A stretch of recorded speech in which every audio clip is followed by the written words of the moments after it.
And they were saying that's a career-threatening injury. Durant goes down holding his leg, and Durant grabbing that right leg. Kevin had it's an Achilles. Achilles. Achilles. It is Achilles. Achilles. Lillard goes down with an injury.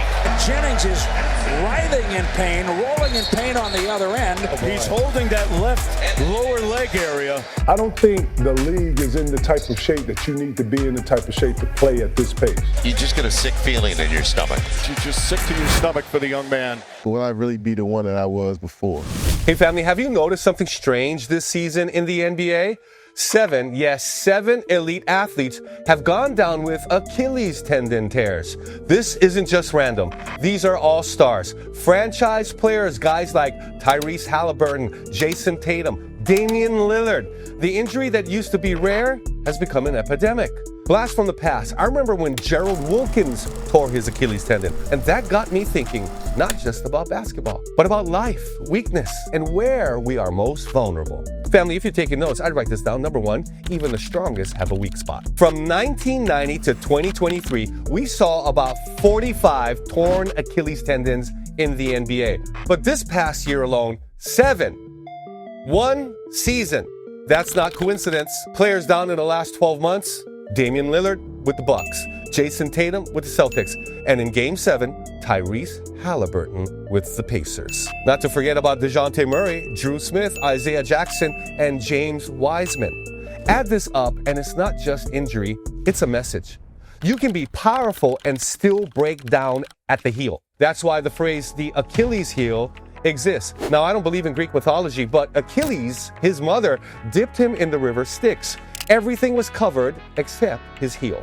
That one unprotected place, that's where the enemy aimed. Number 2, God's power is made perfect in weakness. Let's bring in the word of God for a moment. 2 Corinthians chapter 12, verse 9 says, "My grace is sufficient for you, for my power is made perfect in weakness." Athletes don't like to talk about their weak spots, and neither do most men. But hear me, family, weakness isn't something to hide. It's something to hand over to God. Even Paul Pierce said in his podcast, these guys are not training the bottom of the leg anymore. We practiced every day.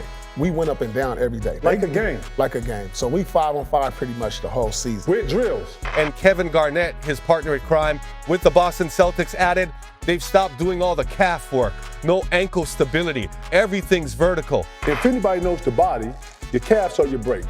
And the one thing that supports the calves is your Achilles. So if your calf is the first thing to shut down, you have to think about how things are built, right? Bro, we used to end a workout, especially on a leg day, calf raises. In other words, we've been skipping the hard stuff, skipping the tendon work, skipping the character work, skipping the quiet reps.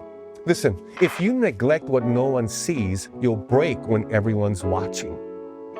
The third thing I want you to write down in your notes, or number 3, you've got to fortify what's been failing. Some people say it's the shoes. Money's gotta be the shoes. Shoes. You sure it's not the shoes? One trainer blamed it on a hyper-modern kicks with too much bounce and not enough structure.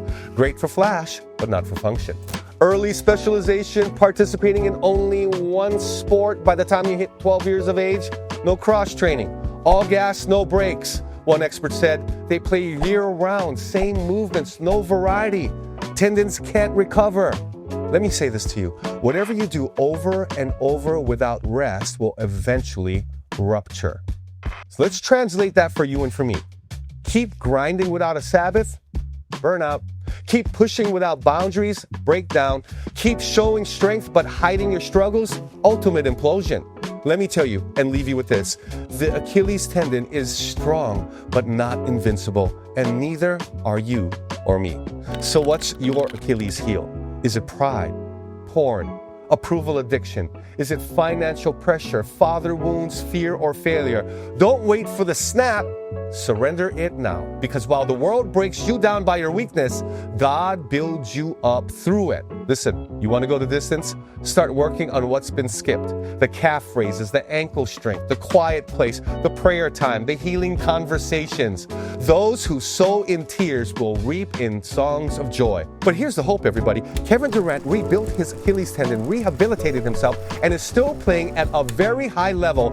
And there are trade talks that he might go to another team this year. In fact, the Houston Rockets. And every player that ever snaps their tendon, it could be Kirk Cousins from the NFL, it could be anybody else. They know it in their heart somehow, some way, that my career may be over. All I knew was just like, this is the toughest injury ever. It's gonna be hard to come back from. It's a 7, 8, it's a year process. And I know I can grind out a rehab, but I'm just like, will that even help?